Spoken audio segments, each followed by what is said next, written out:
Yeah. This was a real positive impact on my life. Meeting decent people, decent kids, a real positive impact. Well, I grew up in Balwyn in the Housing Commission area.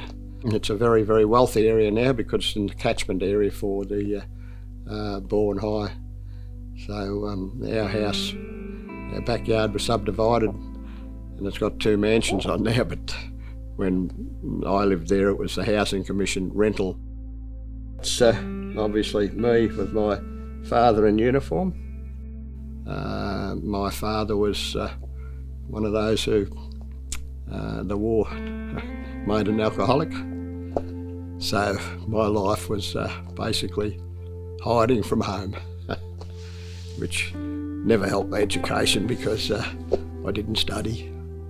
In the early days, because I was small, I was put through windows and go around and open the front door at the age of 6 or 7. So I was at the age of 6 or 7, I was still breaking enters. And that's about the age I started to barrack for the Essendon Football Club too, so I remember that pretty well. Kids around the corner said, if you don't barrack for Essendon, we'll bash you up.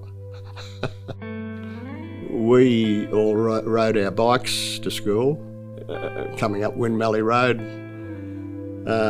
There could be 20 Bocky Tech boys all riding their bikes. Yeah, we used to go down a local park and ring bark the wattle trees to get wattle bark to tan rabbit hides, and so yeah, that was better than homework.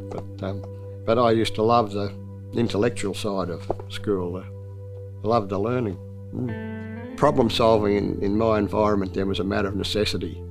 I had to be able to think ahead and work out how to avoid the violence in the house, and I think I've carried that through. I hate violence, but that violence I think taught me that you've got to have a good think about anything that's happening, and that made me an inquisitive kid, I suppose. From a little kid I was always playing, making things, and then when I got to Box Hill Tech I knew the tools to do to make those things, because I knew how to use a hammer, I knew how to use a chisel. Everything was interesting to me. I loved it, yeah. Didn't like homework because I was down the river, didn't want to be home, so I was down the river. I suppose I got involved in politics here from the English teacher, Diverger, who was a bit of a lefty. And you could tell what he had for breakfast because it was normally on his tie. We used to call him Dead Ted Diverger because he was a bit of a hard case.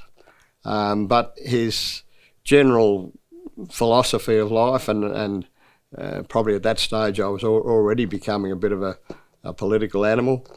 And I agreed with his politics. He was a very gentle man, and I knew that he thought about his fellow man. I knew he wasn't a greedy or selfish man. He was a generous man, yeah. That capacity to analyse and look at things, whether it's right or wrong, it's just my philosophy. Mr. Diverger was one of those who obviously started that in my mind. It was always pretty structured, which again was probably a good thing for me because I had no structure in my life prior to coming here. But I liked maths, I liked sheet metal, always been good at making things with my hands.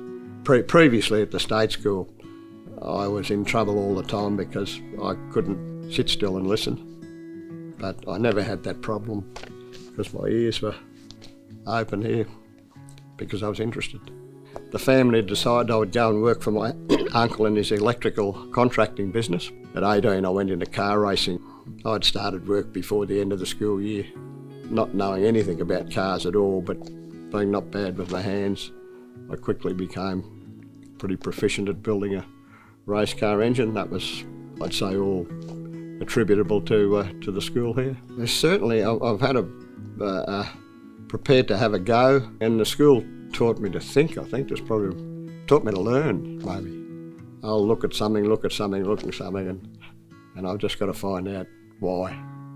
I certainly didn't study, but what I learned here.